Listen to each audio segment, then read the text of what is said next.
C'est la question d'Antoine de Metz, on l'écoute. Bonjour Mélanie, bonjour Jimmy. J'ai une petite question pour vous. Alors dans ma famille, on se nettoie quasiment tous les jours les oreilles avec des cotons-tiges. Et dernièrement, j'ai vu que c'était pas conseillé. Alors pour quelles raisons? Et surtout, comment faire pour remplacer l'habituel coton-tige?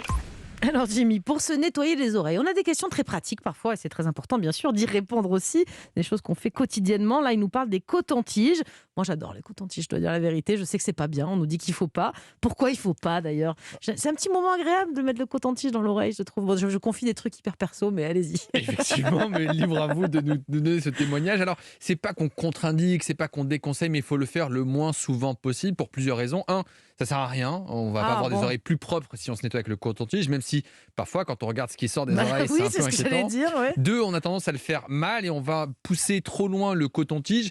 Et donc, ce qu'on veut sortir, finalement, on va le tasser vers le fond et ça va s'accumuler pour donner un bouchon d'oreille. Et puis parfois, on peut être traumatique. Moi, je vois des otites externes chez des gens qui ont une espèce de manie de vouloir tout le temps se nettoyer les oreilles. Et donc, vous allez vous débarrasser du cérumen, mais on oublie que ce cérumen, il sert à quelque chose. Et à ce moment-là, vous créez de l'irritation. Alors justement, le cérumen, parlons-en, puisque c'est ça qu'on cherche dont on cherche à se débarrasser. Il y a les gros et les petits producteurs. C'est quoi le cérumen? Ça a une fonction précise vraiment? C'est vrai que c'est crade, mais c'est J'allais extraordinaire. dire, c'est ça là, à quoi ça sert? Ça sert à Mais non, quelque mais chose au contraire, vraiment? ça sert à être propre. Ça a une triple fonction. Une fonction de nettoyage. Ça permet justement de capter les peaux mortes qui vont être éliminées. Et au lieu de stagner, elles vont être éliminées avec ce cérumen. Donc ça va nettoyer vos oreilles plutôt que de les rendre sales. Ça a un rôle de lubrification. Si vous n'avez pas de cérumen, vous allez avoir les oreilles très sèches et donc une otite externe.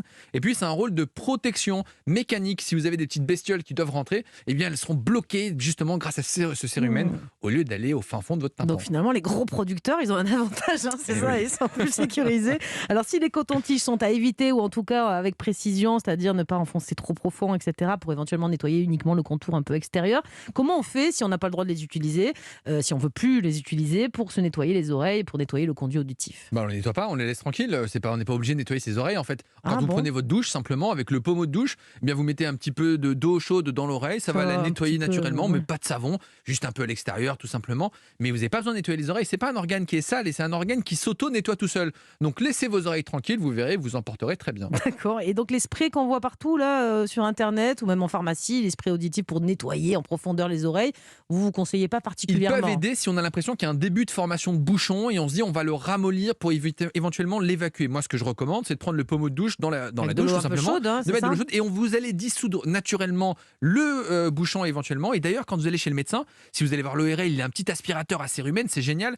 Mais les médecins généralistes n'en ont pas forcément. Eh bien, ils vont prendre une poire, ils vont mettre de l'eau chaude et ils vont vider tout simplement la poire dans l'oreille et on va nettoyer l'oreille, se débarrasser du bouchon. Inutile d'aller à la pharmacie. Vous faites ça dans votre douche et tout se passe très bien. Mais s'il y a bouchon, là, c'est direction l'ORL, pas le choix. Hein. Oui, parce que le bouchon accumulé va entraîner une baisse de On l'audition. n'essaye pas soit de l'enlever, même si on le voit un petit peu dans l'oreille de On son peut pas le voir, ouais. ça va être traumatique, vous allez faire n'importe quoi, on le laisse tranquille, mais effectivement, il faut l'enlever parce que ça peut être source d'otite, parce que de l'eau peut stagner derrière ce bouchon et donner une otite. Et puis, comme il y a un bouchon, eh bien, les sons vont être moins perçus, vous allez moins entendre.